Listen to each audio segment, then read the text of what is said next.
Hello दोस्तों, नमस्कार। मैं रामराज भंडारी आप लोगों का एक बार फिर से स्वागत करता हूँ अपने यूट्यूब चैनल लक्ष्य 360 डिग्री पे। हम लोगों के यहाँ पे जो एनसीईआरटी की जो सीरीज शुरू हो रखी है, उसमें हमने काफ़ी जो है टॉपिक इसमें देख लिए हैं। हमने 6-7 की भूगोल कंप्लीट कर रखी है, 9-10 की भूगोल लगभग कंप्लीट है। और इतिहास हम जो है फिर से 6 से देख रहे हैं। प्रत्येक टॉपिक वाइज पहले जो है 3-3 4-4 टॉपिक पे एक ही वीडियो बनाई गई थी, लेकिन अब एक टॉपिक पे एक ही वीडियो, ताकि वीडियो लंबी भी ना हो और आप लोगों की समझ में आसानी से आ जाए। इसमें 6 से 12 तक की हम एनसीईआरटी की संपूर्ण जानकारी जो लेंगे, वो प्रतियोगिता परीक्षाओं के लिए के लिए उपयोगी अति महत्वपूर्ण सारांश और उपयोगी विषय वस्तु ग्रुप में लेंगे, जिसमें सिलेबस हमारा रहेगा इतिहास, भूगोल, राजनीति विज्ञान तथा अर्थशास्त्र। और यहाँ पर मेरे 2 कॉन्टैक्ट नंबर भी है। यदि आप लोग जो है कहीं पर कोई, आप लोग वैसे जो चैनल का कमेंट बॉक्स है उसमें आप कमेंट कीजिए। आप लोगों को यदि ये लगता है कि यहाँ पर मेरी समझ जो है क्लियर हुई है, यहाँ पर मुझे थोड़ी-सी भी दिक्कत थी और अब जो है अ, यहाँ पर मेरे कॉन्सेप्ट क्लियर हुए हैं, तो आप लोग जो है इसमें आप ज़रूर वीडियो को लाइक कीजिए, अधिक से अधिक लोगों को शेयर कीजिए। आप लोगों के सहयोग से ही चैनल आगे बढ़ रहा है और अभी और बढ़ेगा। तो हम इसमें लगातार नए-नए जो है तरीके से वीडियो लाते रहेंगे। आसान भाषा में समझाने की कोशिश करेंगे। जो स्टार्ट से भी देख रहा होगा, जिसने इतिहास कभी नहीं पढ़ी है, आप कक्षा 6 के जो है पहले पार्ट से यहाँ पर मैंने 4 टॉपिक जो है करवा दिए हैं। पहले टॉपिक से आप लोग देखिए, आपकी समझ में आ जाएगा। वहाँ पे हमने जो है पाषाण काल से प्रारंभिक जो मानव है, वहाँ से ही शुरू किया है। उसके बाद जो है जो प्रारंभिक नगर है, कहाँ-कहाँ बसे, जो है वो कैसे बसे, और फिर वैदिक सभ्यता उसको देखा है। और अब हम जो है उससे आगे वैदिक पीरियड में जो राजा थे, उस समय जो लोग थे, वो किस प्रकार रहते थे, क्या सभी जगह एक जैसी व्यवस्था चल रही थी, ये हमने सब उसमें देखा। आज हमारा 5वां टॉपिक है राज्य। हमने इससे पहले जो वाले टॉपिक में देखा कि ये किसी प्रकार के कोई राज्य नहीं थे, कोई एक क्षेत्र विशेष में कुछ जो है समुदाय इत्यादि निवास करते थे। उनके जो है एक सरदार हुआ करता था, एक मुखिया हुआ करता था। और जब जो है युद्ध काल इत्यादि परिस्थिति होती थी, उस समय सारे लोग जो इकट्ठे हो जाते थे। और फिर जो है किसी प्रकार के जो मुखिया होता था, वो किसी बड़े-बड़े महलों में नहीं रहता था, वो सामान्य जन लोगों की तरह ही जीवन बिताता था। बस एक व्यक्ति को जो है दायित्व दिया जाता था, उसको एक चुना जाता था मुखिया। लेकिन अब वो जो है वही, जहाँ पर वो समुदाय के रूप में रह रहे थे, एक जो है ग्रुप में रह रहे थे, वहाँ पर अब एक जो है रूप ले लेंगे राज्य का। और जो सरदार हुआ करता था, मुख्य हुआ करता था, वो रूप ले लेगा राजा का। और एक प्राचीन गणराज्य, गणराज्य भी देखेंगे हम। उस समय जो है कुछ गणराज्य हुआ करते थे। गण का मतलब होता है संघ। तो संघ में संगठित होकर के शासन चलाते थे। संगठित होकर के शासन चलाने का मतलब है कि अलग-अलग क्षेत्रों में जो है अलग-अलग शासक है, लेकिन वो एक साथ ही शासन चलाते थे। उसमें जो है कोई केंद्र शक्ति नहीं होती थी, जैसे इस समय वर्तमान में भारत में जो है 28 राज्य है, कुछ जो है केंद्र शासित प्रदेश है, 8 केंद्र शासित प्रदेश है। तो सबका जो है शासन चलता है। प्रत्येक राज्य में मुख्यमंत्री है, उनकी कभी-कभी जो है बहुत सारे संयुक्त बैठक भी होती है। तो इसी प्रकार, लेकिन इस समय जो है एक केंद्रीय शक्ति है, जो हमारी जो सेंट्रल गवर्नमेंट है। लेकिन उसमें इस प्रकार का कुछ नहीं था। अलग-अलग जो है क्षेत्रों में अलग-अलग शासक शासन करते थे और स्वतंत्र होकर शासन करते थे, और वो जो है वो एक संगठन में रह करके शासन करते थे। तो एक प्राचीन गणराज्य को भी हम देखेंगे। अ, वीडियो को शुरू करते हैं।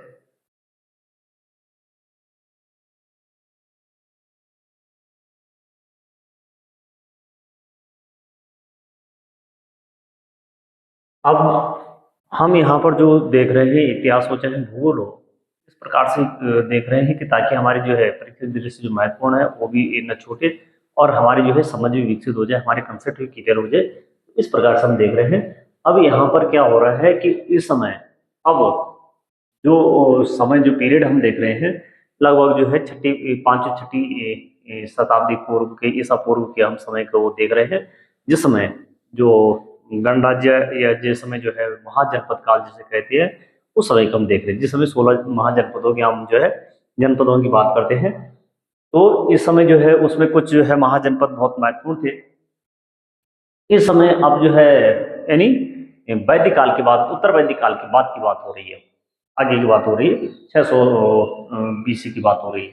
तो यहाँ पर अश्वमेध यज्ञ एक ऐसा आयोजन था। अब जो है राजा जो राजा है, ये क्या कर रहे हैं, अब ये जो है अपनी शक्ति का प्रदर्शन कर रहे हैं। अब अश्वमेध यज्ञ कर रहे हैं। अश्वमेध यज्ञ में आप लोग जानते हैं, सभी लोग जानते हैं, हम लोग जानते हैं, एक घोड़ा छोड़ दिया जाता है और उसके पीछे किसी जो है राजा की सेना है, वो उसे जिस राजा ने छोड़ा उसकी सेना चलती है। यदि किसी ने जो है उस घोड़े को पकड़ लिया, दूसरे जो है क्षेत्र में जब वो घोड़ा जाते हैं और उस क्षेत्र के सेना ने उस घोड़े को पकड़ लिया, तो उस जो है क्षेत्र के लोगों को उस राजा की सेना से युद्ध करना पड़ता था। यदि जो जीत गए वो जो है विजय कहलाता था। तो अश्वमेध यज्ञ एक ऐसा आयोजन था जिसमें घोड़े को राजा के लोगों की देख रेख में स्वतंत्र विचरण के लिए छोड़ दिया जाता था। आयोजन में राजा का मुख्य स्थान होता था। जब अश्वमेध यज्ञ होता था तो राजा करवा रहा था, तो उसका मुख्य यजमान वही था, मुख्य आय स्थान उसी को होता था। उसे जो है राज सिंहासन पर बिठाया जाता था राजा को, या बाघ की खाल पर, राज सिंहासन पर, या कहा जा रहा है कि बाघ की खाल पे बिठाया जाता था, एक विशेष आसन पर बिठाया जाता था। युद्ध क्षेत्र में राजा का सारथी ही उसका सहचर होता था। युद्ध क्षेत्र में जो राजा का सारथी होता, रथ चलाने वाला, वही उसका सहचर था, वही उसका सहयोगी था। यज्ञ के अवसर पर जब यज्ञ होता था, ये अश्वमेध यज्ञ, उस अवसर पर वह राजा की विजयों तथा अन्य गुणों का गुणगान करता था। क्योंकि जो है जो चारण होते थे, भाट होते थे, ये लोग क्या करते थे कि राजा के जो है विजयों का, राजा के जो है बढ़ा चढ़ा करके गुणगान करते थे। तो ये सब बात वो कही जा रही है, ये सारथी करता था। जब यज्ञ होता तो उस अवसर पर ये करता था। जिन्हें शूद्र कहा मानते थे, अब शूद्र क्योंकि 4 वर्णों की बात हो गई है। ऋग्वेदिक काल में जो है 3 वर्ण, चौथे वर्ण जो है उत्तर वैदिक काल में 4 वर्ण में बन जाते हैं, और वहां से फिर धीरे धीरे ये जो है व्यवस्था क्या हो जाती है, कठोर व्यवस्था हो जाती है। तो कहा जा रहा है कि जिन्हें शूद्र माना जाता था उन्हें अनुष्ठान में शामिल नहीं किया जाता था। ये लोग शामिल नहीं होते थे अनुष्ठान में, यज्ञ हवन में शामिल नहीं होते थे।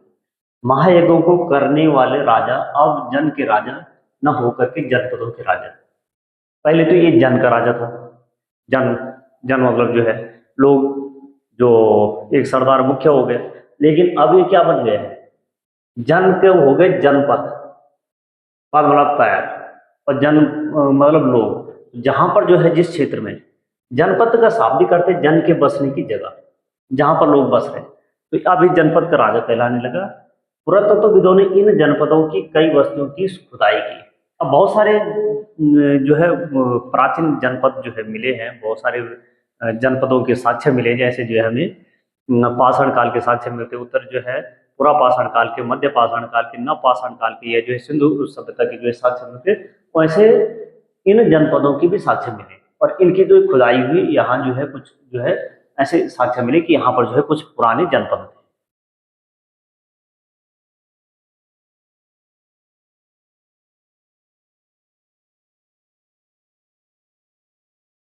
अब कौन कौन साक्ष्य मिले, दिल्ली में पुराना किला, यहाँ पर जो है जनपदों के साक्ष्य मिले। उत्तर प्रदेश में मेरठ के पास हस्तिनापुर, हस्तिनापुर तो हमने जो है सुना ही हुआ कि हस्तिनापुर जहाँ कौरव पांडव इत्यादि जो है रहते थे। तो और एटा, उत्तर प्रदेश में एटा के पास जो है अंतरजी खेड़ा, इनमें प्रमुख है। ये कुछ जो है जनपद मिले हैं, पुराने जनपदों के जो है अवशेष यहाँ मिले हैं खुदाई से।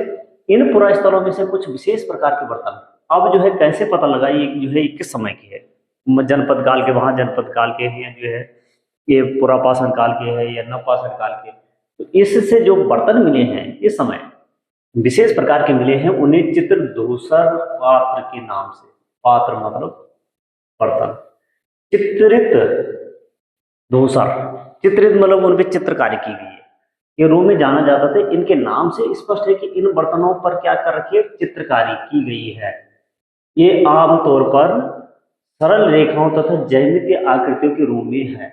जैसे जो है आपने फर्स्ट जो है स्लाइड पे जो है फोटो देखी, तो उसमें जो है क्या कर रखे कि उसमें जो है सरल रेखों में ज्यामितीय आकृति के रूप में ये क्या कर रखे चित्रित किया गया है। इन्हीं बर्तन मिले, लेकिन उन बर्तनों को जो है और मिट्टी के बर्तन है और कितने सुंदर डिजाइन उन पे किया गया है। तो इन पे चित्रकारी जो की गई है, कहा जा रहा है कि करीब 2500 साल पहले।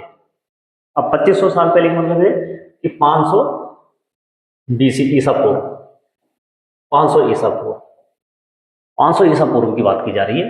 कुछ जनपद अधिक महत्वपूर्ण हो गए। उस समय तक तो जो है जनपद जो है चल रहे थे, लेकिन कहा जा रहा है कि 2500 साल पहले यानी 500 ईसा पूर्व के लगभग जो है कुछ क्या हो गए, महत्वपूर्ण हो गए, और कुछ तो सामान्य तय चले। इन्हें महाजनपद, जो महत्वपूर्ण हो गए उन्हें कहा गया महाजनपद, उनके आगे लगे महा, कहा जाने लगा। अभी जो महाजनपद है, जो जनपद है, इनके बारे में हमें जानकारी कहाँ कहाँ से मिलती है, कौन कौन से कोई ऐसे हमारे पास साहित्यिक स्रोत भी है। चलो हमें जो है कुछ जो है इस प्रकार के पुरातत्वविदों को कुछ जो है स्थलों को जो है खुदाई से कुछ ऐसी जानकारी मिली है, लेकिन क्या हमारे पास कोई साहित्यिक स्रोत है? तो हाँ, हमारे पास जो साहित्यिक स्रोत है, प्राचीन बौद्ध ग्रंथ यानी बौद्ध जो साहित्य है, अंगुत्तर निकाय। इसमें बौद्ध ग्रंथ अंगुत्तर निकाय में 16 महाजनपदों के बारे में जानकारी मिलती है, और यही जानकारी जो जैन ग्रंथ भगवती सूत्र है, इसमें भी यही जानकारी मिलती है। कई बार प्रश्न पूछा जाता है कि जो 16 जो है महाजनपद है, इनके बारे में जानकारी किस बौद्ध ग्रंथ से मिलती है? ये मिलती है अंगुत्तर निकाय से। और किस जैन ग्रंथ से मिलती है? तो भगवती सूत्र से मिलती है। तो अब कौन कौन से जो है 16 जनपदों के बारे में जो है जानकारी मिलती है? एक है काशी, कौशल, अंग, मगध, बज्जी, और जो एक जो है कहा जा रहा है कि एक संघ गणराज्य के बारे में हम ये जानकारी लेंगे या पढ़ेंगे, तो ये बज्जी के बारे में ही हम यहाँ पर देखेंगे, बज्जी संघ के बारे में। मल, चेदी, वत्स, कुरु, पांचाल, मत्स्य, या मत्स्य भी आएगा या मत्स्य भी आएगा, सुरसेन, अस्मक, अस्मक का भी कहीं पे लिखा होगा, अवंती, गांधार और कंबोज। ये 16 महाजनपदों के बारे में इसमें जानकारी मिलती है जैन ग्रंथ भगवती सूत्र और बौद्ध ग्रंथ बौद्ध जो साहित्य है अंगुत्तर निकाय में। अब अधिकतर महाजनपदों की एक राजधानी होती थी। जो ये जनपद है, महाजनपद थे, अधिक से अधिक एक राजधानी होती थी। जैसे हमारे जो है राज्य है, अधिक से अधिक राज्यों की एक राजधानी है, लेकिन किसी किसी की दो राजधानी हुई। जैसे पहले जो है जम्मू कश्मीर की 2 राजधानी हो करती थी, जम्मू और जो है जो श्रीनगर और जम्मू। तो अब यहाँ पर जैसे जो है उत्तराखंड के देहरादून और क्या है भराड़ीसैंण में देहरादून और है ये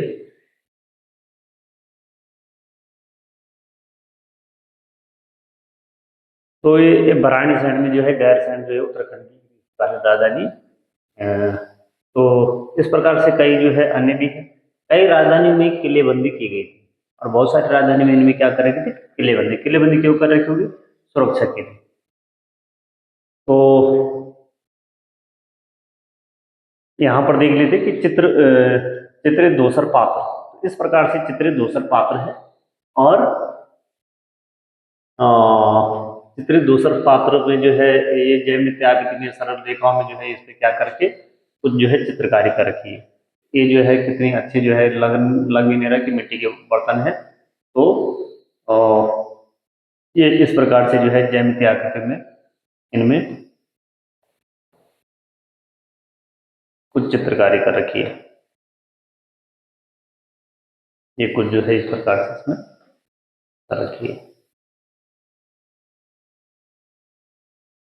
ये जो है कौशाम्बी का किला है। तो कौशाम्बी किले की दीवार जो है चित्रित आधुनिक उत्तर प्रदेश के इलाहाबाद के पास जो है मिली है। ईंटों की दीवार का अवशेष है। इसके एक भाग का निर्माण संभवतः कहा जा रहा है कि 2500 साल पहले हुआ था। तो ये जो है कौशाम्बी का किला उत्तर प्रदेश में इलाहाबाद के पास मिला है। ये भी महाजनपद काल का है।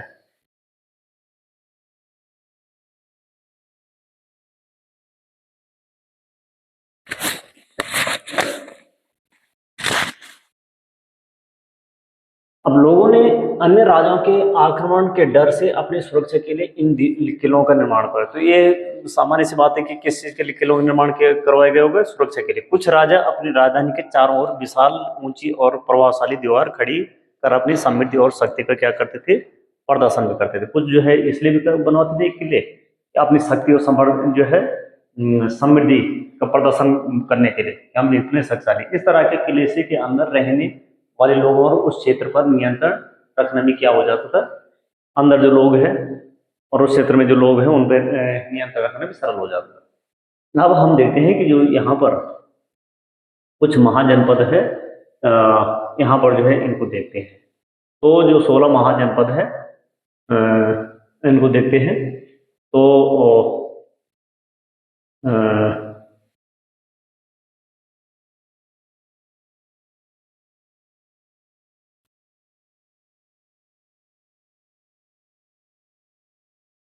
पहले एक बार ऐसे इनके जो है नाम देख लेते हैं कौन कौन से हैं। फिर जो है अंग, एक है अंग। तो अंग की राजधानी थी चंपा। आप लोग जो है ध्यान रखना कि अंग की राजधानी थी चंपा। उसके बाद जो है काशी, तो काशी की राजधानी थी वाराणसी। तो काशी की राजधानी वाराणसी, काशी, और काशी की राजधानी वाराणसी। एक जो है वत्स है, तो वत्स की राजधानी कौशाम्बी। तो वत्स महाजनपद है और वत्स की राजधानी है कौशाम्बी।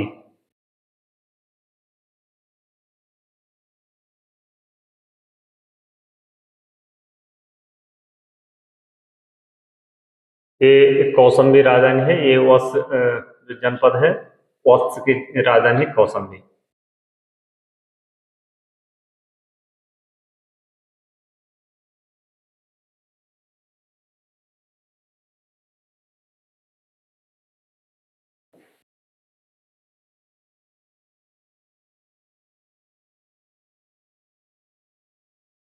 एक जो है वज्जी। तो वज्जी जो महाजनपद है, तो वज्जी की राजधानी है वैशाली। वज्जी, तो वज्जी की राजधानी है वैशाली, वज्जी। और ये वैशाली में ही भगवान जो है महावीर स्वामी का जो है जन्म हुआ था। तो वैशाली जो है ये लिच्छवी गणराज्य से, लिच्छवी वंश से थे महावीर जो है स्वामी। तो यहाँ पर जो है महावीर स्वामी का जन्म यहीं भी हुआ था। फिर जो है मगध, तो मगध की राजधानी है राजगृह, राजगृह। और बाद में यहाँ की राजधानी होती है पाटलिपुत्र, जो वर्तमान में पटना है, यहीं ये जो है मगध की राजधानी हो जाती है।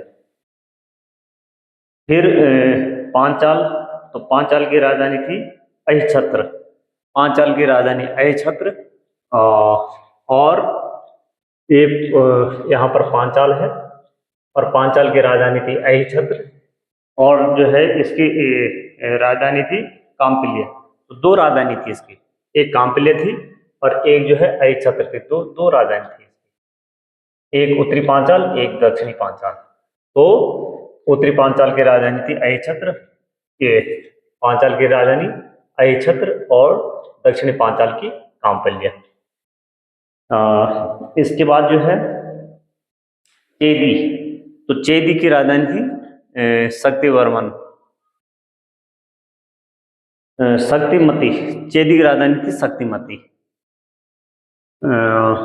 चेदी। तो चेदी की राजधानी शक्तिमती। उसके बाद जो है उज्जैन,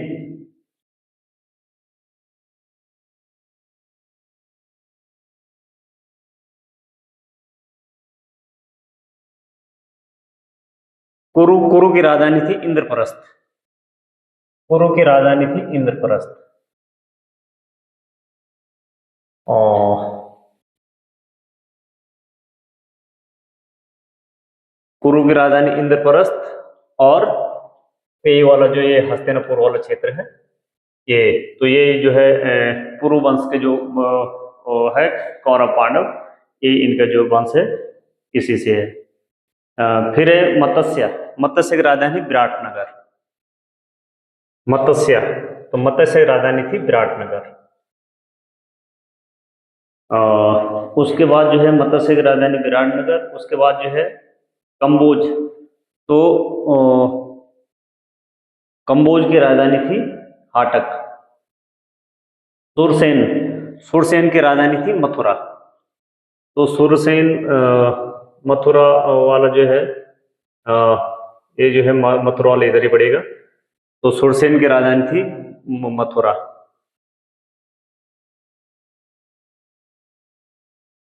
कौशाम्बी, ए ओस वाला यहीं पे जो है यहीं पे कौशाम्बी वत्स।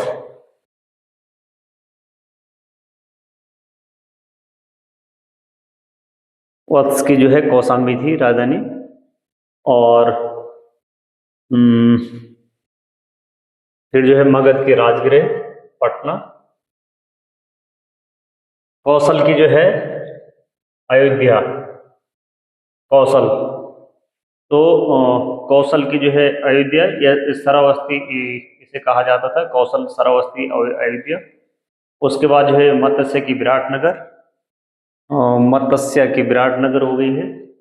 उसके बाद कंबोज की हाटक, सुरसेन की मथुरा, और गंधार की तक्षशिला। तो ये गंधार है, गंधार की तक्षशिला, ये तक्षशिला वाला क्षेत्र, ये तक्षशिला, गंधार की तक्षशिला। उसके बाद जो है अस्मक। तो अस्मक की जो है पोतन या पोटली। तो अस्मक की राजधानी पोटन। और उसके बाद जो है जो अगला है अवंती। तो अवंती की उज्जैन या माहिष्मति। तो अवंती, अवंती की दो राजधानी थी, एक है उज्जैन और एक है माहिष्मति। तो उज्जैन की दो राजधानी थी, अवंती की दो राजधानी थी उज्जैन और माहिष्मति। और जो पांचाल था, इसके दो राजधानी थी, अहिछत्र और काम्पिल्य। तो अधिक से अधिक जो है इनकी जो है महाजनपदों की एक एक राजधानी थी, लेकिन किसी किसी की दो दो राजधानी भी थी। अब यदि हम देखें कि सबसे पश्चिम वाला है, तो पश्चिम वाला जो है, सबसे पश्चिम वाला जो है जो महाजनपद था, ये था गांधार। ये गांधार वाला जो इस तक्षशिला थी राजधानी। तो ये जो है यदि हम देखें तो भारत और पाकिस्तान, सॉरी, पाकिस्तान और अफगानिस्तान का जो बॉर्डर वाला क्षेत्र है, उन दोनों की सीमाओं पे है। और जो दक्षिण भारत में एक ही महाजनपद था, वो था अस्मक, जो है नर्मदा नदी की जो है दक्षिण में था। तो ये अस्मक था, पोटन इसकी राजधानी थी। तो एक ही जो है महाजनपद था दक्षिण भारत में, और सारे जो है ये उत्तरी भारत में ही है। सारे जो है यहाँ एक जो है पश्चिम उत्तर में है, और 16 में से जो है 14 यही है। अधिक से अधिक जो है कहाँ पड़े हमारे, उत्तर प्रदेश, बिहार, इस क्षेत्र में है। और सबसे जो शक्तिशाली था वो था मगध। मगध, तो मगध जो है जो मगध जो महाजनपद था, सबसे बड़ा महाजनपद, इसने जो ये अंग, मगध ने जो है अंग, तो अंग पे इसने जो है क्या कर दिया था, इसको जो है विजित कर दिया था, इसको जीत लिया था और इसके अपने साम्राज्य में मिला लिया था। उसके बाद जो है यहाँ मगध पे जो शासक थे, सबसे पहले जो है यहाँ पर मगध पे जो शासक वो बैठते हैं, वो जो है हरेक वंश का शासक यहाँ पे रहता है। तो हरेक वंश के शासक में सबसे पहले जो है हरेक वंश का जो संस्थापक था वो था बिंबिसार। और इसका जो है पुत्र अजातशत्रु, अजातशत्रु जो है जिसका कोई शत्रु नहीं है, तो जो है अजातशत्रु, तो इसका पुत्र था। ये दोनों जो है काफी प्रभावशाली शासक रहे, और अंतिम शासक इसका जो है नाग दशक था, अंतिम शासक। तो ये बिंबिसार अगले वाले टॉपिक में हम देखेंगे। उसके बाद जो है इसमें कभी कभी जो है सीक्वेंस से आता है कि कौन कौन से जो है वंश इसमें जो है मगध पे शासन किया। तो सबसे पहले जो है हरेक वंश ने, उसके बाद जो है शिशुनाग वंश ने, उसके बाद जो है नंद वंश ने, और उसके बाद जो है मौर्य वंश, उसके बाद कर्ण, सोंग इत्यादि ये तब आते हैं। लेकिन सबसे पहले हर्यक वंश का जो है संस्थापक अजातशत्रु, उसके बाद जो है उसका पुत्र हर्यक वंश का जो है जो संस्थापक था वो था बिंबिसार, उसका जो है पुत्र, फिर उसके बाद जो है गद्दी पर बैठे अजातशत्रु, और अंतिम शासक किसका रहता है, नाग दशक रहता है। और उसको अंतिम शासक नाग दशक को जो है शिशुनाग वंश का जो संस्थापक है शिशुनाग ही है, और शिशुनाग के नाम से वो जो शिशुनाग वंश का शासन होता है, वो जो है पराजित करके फिर शिशुनाग वंश की स्थापना वो करता है, संस्थापक है। और शिशुनाग जो है उसके बाद उसका जो पुत्र था कालशोक, और अंतिम शासक जो है इसमें महानंदी रहता है शिशुनाग वंश का, उसको जो है पराजित, फिर जो है नंदवंश का शासक महापद्मनंद जो है उसे पराजित करके फिर जो है नंदवंश की जो है स्थापना करता है। और नंदवंश का जो अंतिम शासक रहता है वो घनानंद रहता है, और घनानंद को जो है चंद्रगुप्त मौर्य पराजित करता है, जो चाणक्य के साहिब से जो है उसे पराजित करता है घनानंद को। और वो उसके बाद जो है चंद्रगुप्त मौर्य जो है किस वंश की स्थापना करते हैं, मौर्य वंश की स्थापना करते हैं। मौर्य वंश का संस्थापक चंद्रगुप्त मौर्य हो गए। उसके बाद उसका जो है लड़का जो है बिंदुसार गद्दी पे बैठे, तो बिंदुसार जो है अलग है और बिंबिसार अलग है। बिंबिसार हर्यक वंश का संस्थापक है, बिंदुसार जो है चंद्रगुप्त मौर्य का पुत्र हो गए। और उसके बाद जो है उसी वंश में जो है फिर उसका लड़का अशोक के बाद जो है फिर उसी वंश में दशरथ, और संप्रति अंतिम शासक उसमें बृहदत्त होता है। और पुष्यमित्र शुंग, तो पुष्यमित्र शुंग जो है बृहदत्त की हत्या कर देता है और शुंग वंश की स्थापना करता है। इस प्रकार से जो है उसके बाद जो है शुंग वंश के बाद जो है कणो वंश गद्दी पर बैठते, तो ये हम जो है अगली उसमें देखेंगे।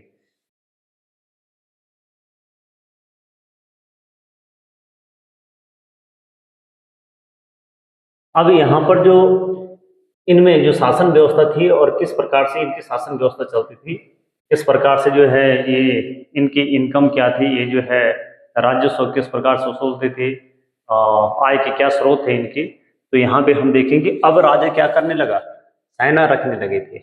जबकि पहले जो है राजा किसी प्रकार की सेना नहीं रखता था, कोई जो है ज्यादा युद्ध इत्यादि नहीं होते थे। युद्ध होते थे तो भूमि के लिए होते थे, युद्ध होते थे तो सिर्फ जो है पशुओं के लिए होते थे या पानी के स्रोतों के लिए होते थे।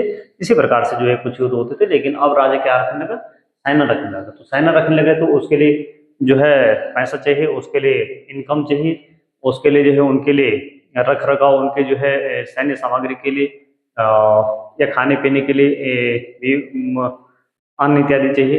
ये कहाँ से आएगा, तो सिपाहियों को जो है वेतन देने पड़ेंगे। तो सिपाहियों को नियमित वेतन देकर पूरे साल रखा जाता था। अब इनको नियमित वेतन दिया जा रहा और साल भर के रखा जा रहा है, यानी परमानेंट सेना रखने लगे। कुछ भुगतान संभवतः कहा जा रहा है आहत सिक्कों के रूप में होता था। कुछ भुगतान संभवतः उस समय तक जो है आहत सिक्के आ चुके थे। आहत सिक्के मतलब कोई धातु के टुकड़े को जो है गर्म करके उसको जो है पिघला करके उस पर जो है एक मुहर ऊपर से लगाई जाती थी, तो उसे आहत सिक्का कहा जाता था। तो महाजनपदों के राजा विशाल किले बनाते थे। अब ये जो है क्या करने लगे, बड़े बड़े किले बनवाने लगे और बड़ी सेना भी रखने लगे। इसलिए उन्हें प्रचुर संसाधनों की आवश्यकता होती थी।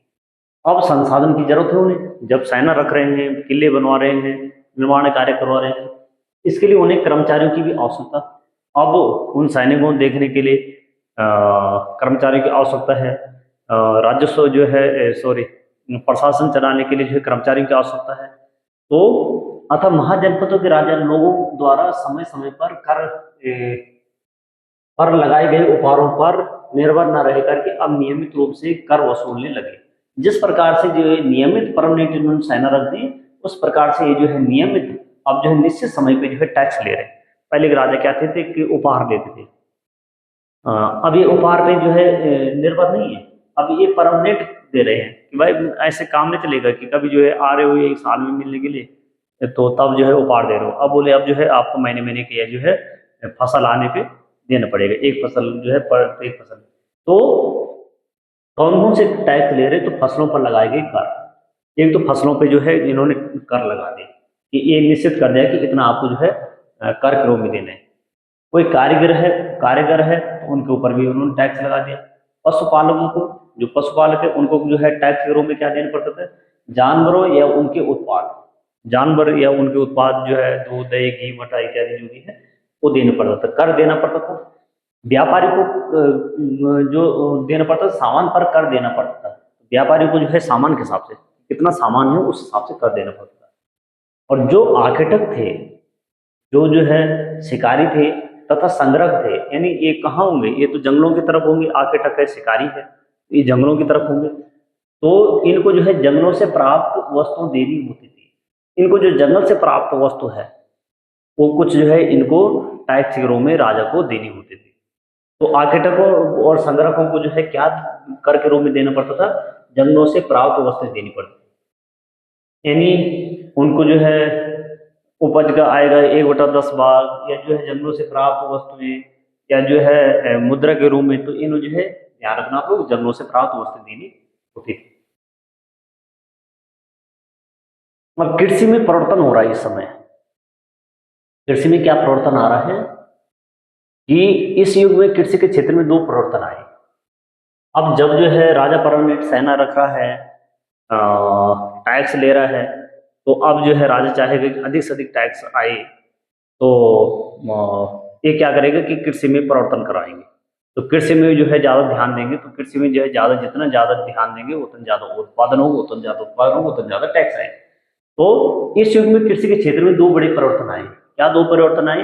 हल्के फाल अब लोहे के बनने लगे, यानी अब लोहे का आविष्कार हो गया। और मगध वाला जो क्षेत्र है, मगध सबसे महत्वपूर्ण जो है महाजनपद था। मगध वाला क्षेत्र जो है ये कहाँ पे है, गंगा और सोन नदी के जो बीच वाला क्षेत्र है वो वहाँ पे बसा हुआ है। तो उस क्षेत्र में है, तो ये जो है कैसा उपजाऊ क्षेत्र है।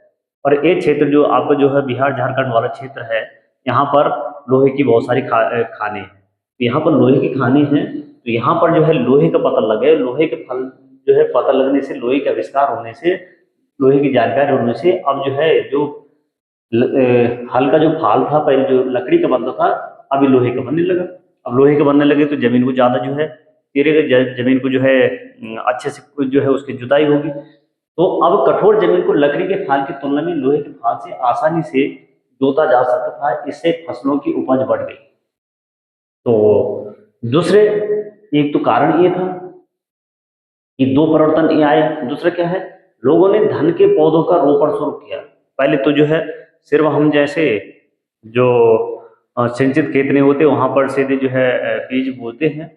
तो अब क्या हो गया कि अब लोगों ने यहाँ पर क्या किया, ये तो गंगा और जो है सोन नदी के बीच का क्षेत्र है, तो यहाँ पर क्या हो रहा है कि लोग अब जो है क्या कर रहे हैं, रुपाई कर रहे हैं। तो अच्छा, जब जो है हम रुपाई, जब उसमें पानी नहीं होगा तो बहुत सारे जो है बीज क्या हो जाते, मर जाते, बहुत सारे जो है पौधे जो है सूख जाते हैं गर्मी से।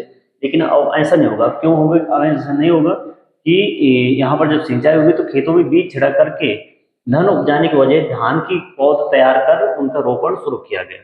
अब पहले की तुलना में बहुत ज्यादा पौधे जीवित रह जाते थे, इसलिए पैदावार भी क्या होने लग गई, ज्यादा होने लगी। पैदावार जो है अब बढ़ने लगी। अब हम देखते हैं सूक्ष्म निरीक्षण मगध का। एक जो है महाजनपद मगध का सूक्ष्म निरीक्षण।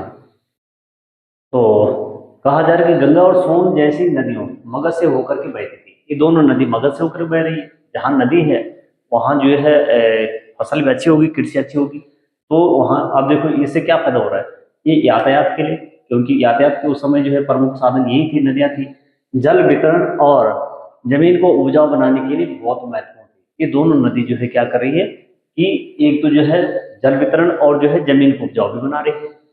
तो मगध में दो बहुत ही शक्तिशाली शासक हैं। एक हुआ बिम्बिसार और अजातशत्रु। बिम्बिसार तो हर एक वंश का शासक, संस्थापक बिम्बिसार, ध्यान रखना आप लोग, बिम्बिसार हर एक वंश का संस्थापक। सबसे पहले जो है वंश, पहला वंश है यहाँ पे। तो इनका जो है यदि सीक्वेंस से पूछा जाए कि कौन सा जो है पहला है, तो बिम्बिसार है। उसके बाद जो है शिशुनाग वंश है। उसके बाद जो है शिशुनाग के बाद जो है फिर नंद वंश है। उसके बाद जो है नंद वंश के बाद जो है मौर्य आते हैं। तो ये जो है अजातशत्रु का अर्थ भी कभी पूछा जाता है, जिसका कोई शब्द नहीं। हुए, यानी ये हरेक वंश से है, हरेक वंश के हैं। अन्य जनपदों को जीतने के लिए ये हर संभव साधन अपनाते थे। ये कहा जा रहा है कि अन्य जनपदों को जीतने के लिए हर संभव साधन अपनाते थे। और यहाँ मगध के जो है, मैंने कहा कि जो चंपा है उसको इन्होंने जीत लिया था। उसके बाद जो है जो बज्जी संघ है वहां पर भी इन्होंने जो है आक्रमण किया, उसको नहीं जीत पाए। तो फिर उन्होंने जो है बिम्बिसार ने अपने जो इनका जो है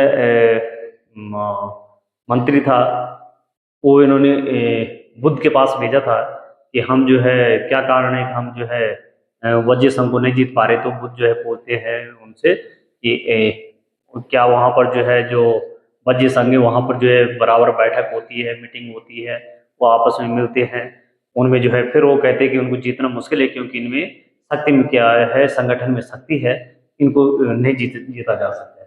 तो साधन अपनाते थे। महापद्मनंद एक और महत्वपूर्ण शासक था, महापद्मनंद, जिसने नंद वंश की स्थापना की। तो महापद्मनंद एक और जो है शासक था। उन्होंने अपने नियंत्रण का क्षेत्र इस महाद्वीप के उत्तर पश्चिम भाग तक फैला लिया। तो इन्होंने जो है महापद्मनंद ने जो है किस तरफ के लिए अपना वो जो है विस्तार किया, उत्तर पश्चिम की तरफ भी विस्तार किया। क्योंकि हम जो है मगध को देख रहे हैं तो मगध जो है बिहार वाले क्षेत्र में है, और ये जो है कहाँ किस तरफ के लिए विस्तार कर रहा है, उत्तर पश्चिम की तरफ। बिहार में राजगृह है, बिहार में जो राजगृह है आधुनिक राजगृह, तो ये कई सालों तक मगध की राजधानी बनी रही।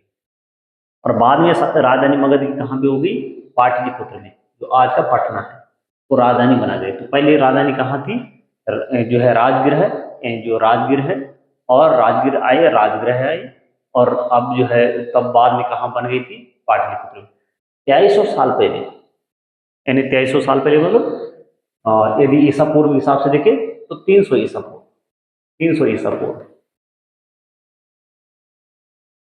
साल पहले की बात है।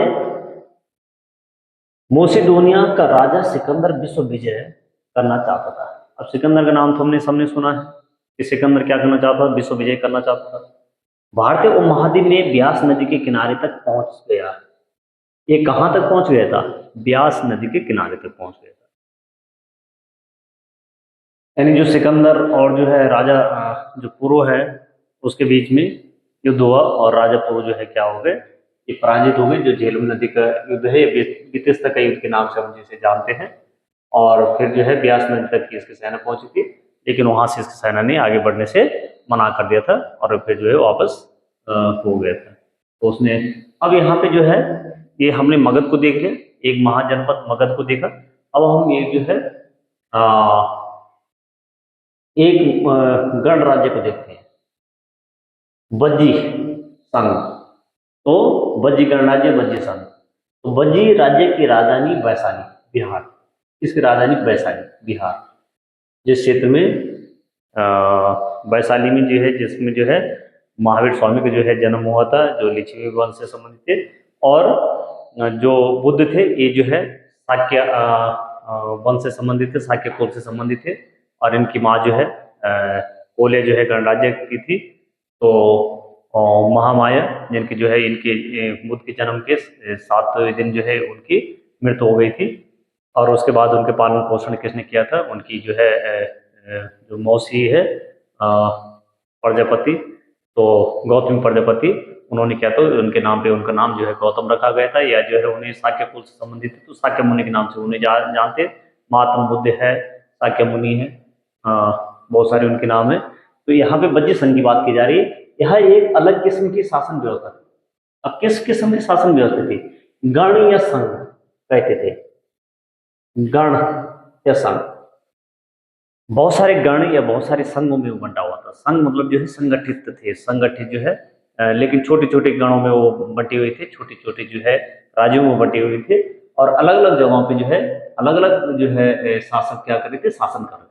गण या संघ में कई शासक होते थे, और इनमें से प्रत्येक व्यक्ति राजा कहलाता था। जितने भी शासक थे वो सब राजा कहलाते। ये सभी राजा विभिन्न अनुष्ठानों को एक साथ संपन्न करते। कोई अनुष्ठान हो रहा, कोई यज्ञ हो रहा, तो सब जो है साथ करते थे, सब साथ मिलते थे, सब साथ यज्ञ करते थे।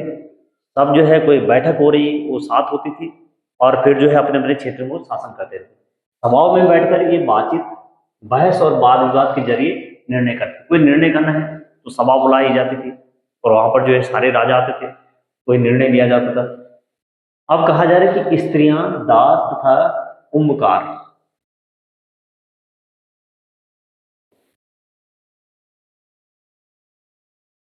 तो ये जो कुंभकार, स्त्रियां, दास तथा कुंभकार इन सभाओं में हिस्सा नहीं ले सकते। कौन कौन इसमें जो हिस्सा नहीं ले सकते थे, ये इनमें हिस्सा नहीं ले सकते। गुप्त शासकों ने गण और संघ पर विजय प्राप्त कर उन्हें अपने राज्य में शामिल कर लिया। इनको, ये जो गण थे या ये संघ थे, इनको जो मगध जो है महाजनपद है, या जो जितने भी जो है अन्य जो शासक हुए हैं, इसके बाद जो आते हैं कि मौर्य वंश के बाद जो है कर्ण वंश आते, सूग वंश आते हैं, ये जो है इनको, या उसके बाद जो है अ,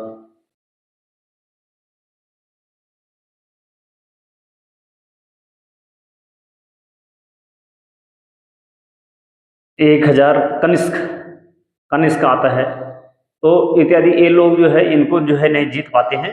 लेकिन इसके बाद जो है गुप्त वंश जब आता है, तो गुप्त वंश से इनको जो है विजित कर पाते हैं, इनको जो है जीत कर पाते हैं, अपने जो है राज्य में मिला पाते हैं। इससे पहले जो है इनको जो है जीतना मुश्किल, क्योंकि एक इसमें थे, संगठन में थे, इनमें संगठन में ये हम हमेशा पढ़ते हैं शक्ति होती है। तो इस प्रकार से जो है ये जो है वज्र संघ के बारे में हमने पढ़ा। ये जो है ये टॉपिक जो इससे संबंधित महत्वपूर्ण है, वो आप लोग जो है इसको नोट कीजिए। और आगे हम जो है अगला जो टॉपिक होगा, अब जो है मगध के बारे में, मगध के बारे में क्या, जो अशोक के राज्य से संबंधित जो है अगला टॉपिक होगा, तो उसको हम जो है पढ़ेंगे। और आप लोग जो है अपनी तैयारी को निरंतर जारी रखें। Thank you.